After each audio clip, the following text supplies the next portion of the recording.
இந்த படத்தில் ராணின்ற கேரக்டரில் அனுபமா பரமேஸ்வரன் பண்ணியிருந்தாங்க. முக்கியமாக இந்த காதலை வந்து தமிழ் சினிமா பதிவு பண்ணுறதே கிடையாது.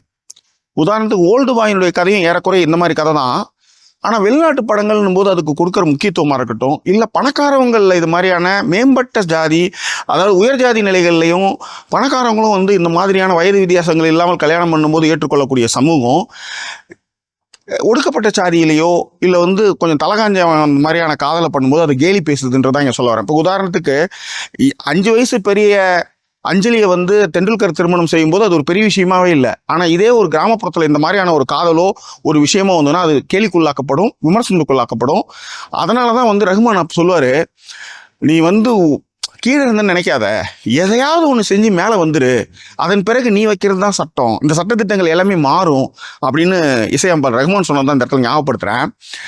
உண்மையிலே இந்த காதலை அழகாக சொன்ன வகையில் அவ்வளோ சூப்பராக இருந்துச்சு இந்த படம். எனக்கு அப்படி பிடிச்சிருந்தது. அதே மாதிரி இந்த படம் நான் பார்க்கும்போது என்னுடைய நாஸ்டாலஜிக் மூமெண்ட்லாம் எனக்கு வந்தது.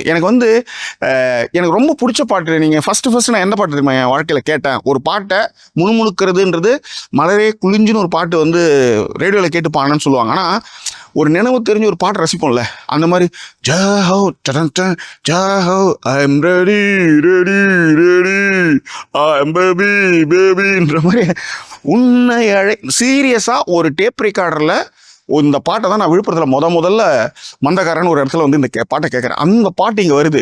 அதே மாதிரி வீட்டுக்கு வந்து எங்கள் வீட்டில் வந்து 84 ஐ திங்க் ஸோ அப்போ தான் முதல்ல கரண்ட் வருது. கரண்ட் வந்ததுமே எங்கள் அப்பா வந்து ஆரஞ்சு மிட்டாயெல்லாம் இருக்குல்ல, சுதந்திர தினத்துக்கு கொடுப்பாங்கல்ல, அந்த மிட்டாயெல்லாம் கொடுக்குறாரு. ஏன்னா லாந்தரை வந்து 5:30 தொடச்சி ரெடி பண்ணி விளக்கு வெளிச்சத்தில் படித்தவங்களுக்கு திடீர்னு வந்து ஒரு மின்சார விளக்கு வந்து எனக்கு அதனால தான் சுவேதேஷ் படத்தில் வந்து பிஜிலின்னு ஒரு கேள்வி, பிஜிலி அப்படின்னு அந்த மாதிரியான ஒரு மொமெண்ட்டை வந்து இது வந்து ரீக்ரியேட் பண்ணிச்சு.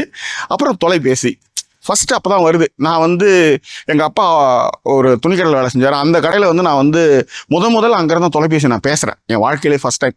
ஸோ இந்த மாதிரி நாஸ்டாலஜிக் மூமெண்ட்லாம் வந்து இந்த படம் வந்து ரீக்ரியேட் பண்ணது வந்து அவ்வளோ சூப்பராக இருந்துச்சு.